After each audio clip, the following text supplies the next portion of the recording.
So why don't we start off? Danny, should we do some introductions? Yeah, let's do some introductions, Mike. Why don't you kick us off?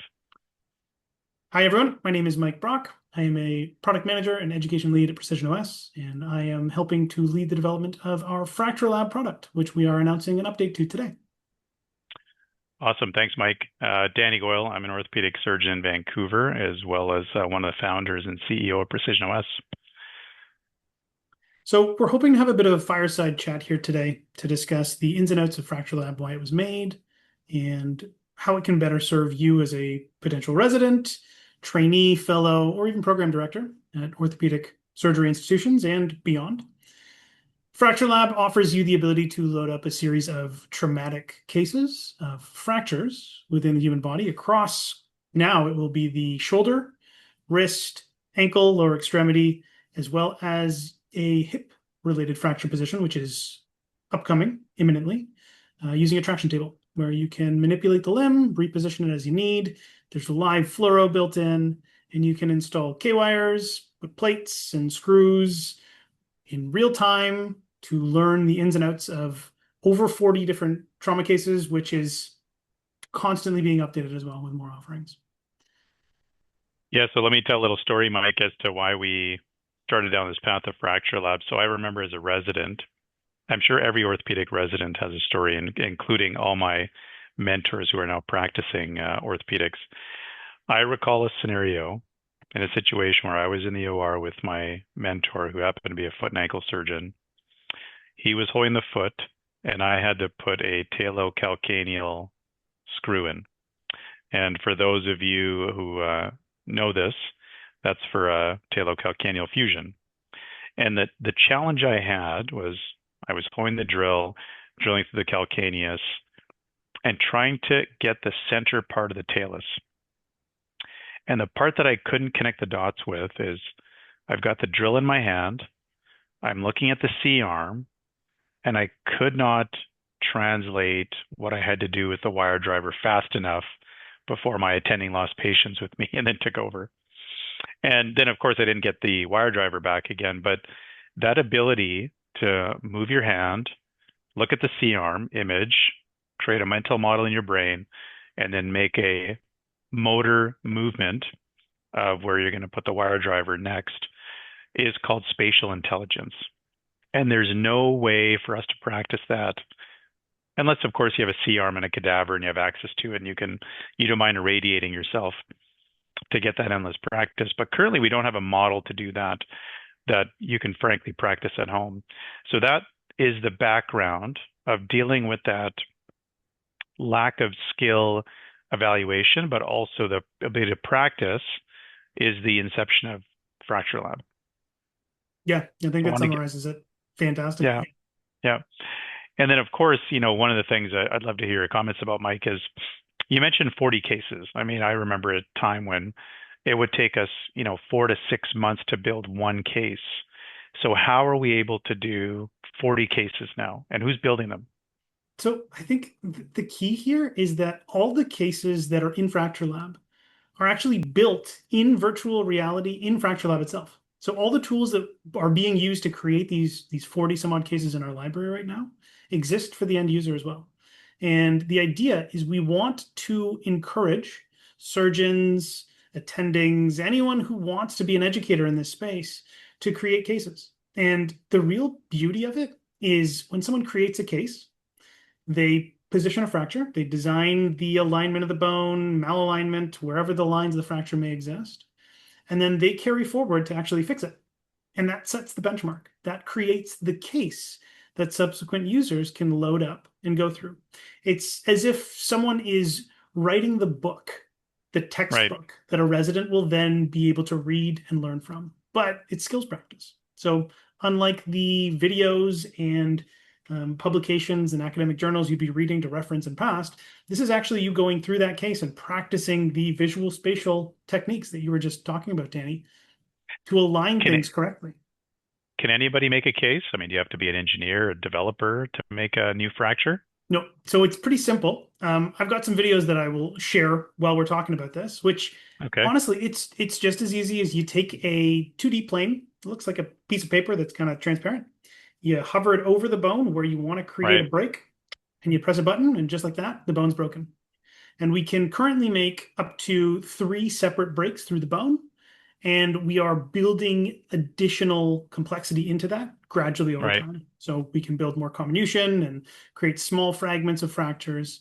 But the idea is we're building a tool set that lets you really dictate the case you want to make and what you want Wow. to present to learners. Wow. Okay. In this latest release, we are permitting other users to finally access the build your own fracture component of the app. And all we would ask is if you're interested in being able to do it, reach out to us. We'll give you a really quick demo. You'll probably be meeting with me. So nice to meet you here virtually until I meet you in the flesh. But we will walk you through how you can build your own cases and give you access to that feature set. And we are really excited to get first feedback from users like yourselves that are excited to use it. So that's the other big thing happening with this release.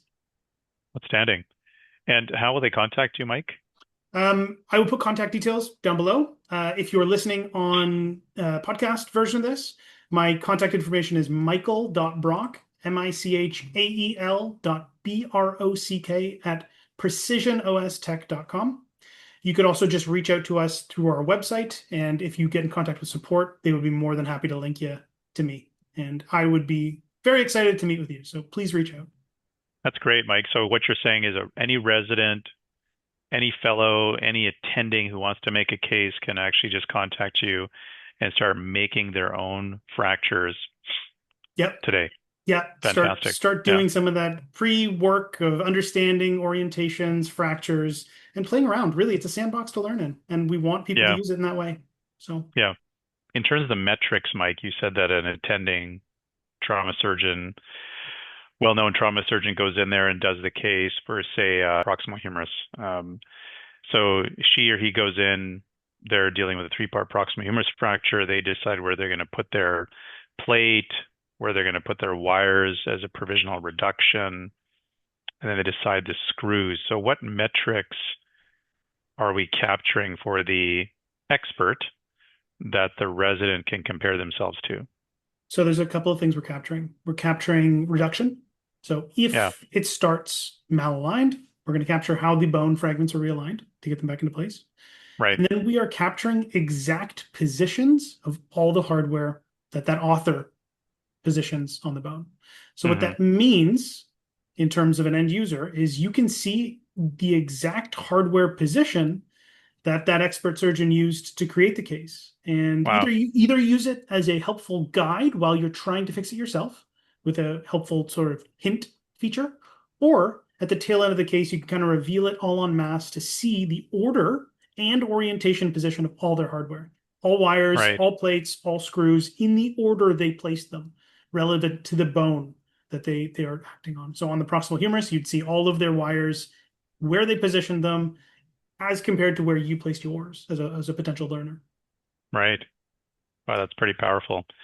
You can imagine a future where if we had 20 or 25 different shoulder surgeons dealing with the same proximal humerus, all of a sudden you have crowdsourced data for a particular problem, which actually is much more meaningful for a resident who goes in there and fixes a proximal humerus and realize that their data is actually close to a group of experts as opposed to just one expert. Yeah, it's something that hasn't really been feasible before. Super expensive clinical trials try to do it, but ultimately this is a much more seamless way of capturing a massive data and being able to present it as a digital analog, right? It's not someone trying to take a measurement through photos or x-rays. It's quite literally data that's being captured in real time through VR. Right. To be able to replicate that exact position. And even you could create a heat map of the most common strategies to repair fractures. You know, there's a famous line that says if there's 2 surgeons that agree, one's not a surgeon.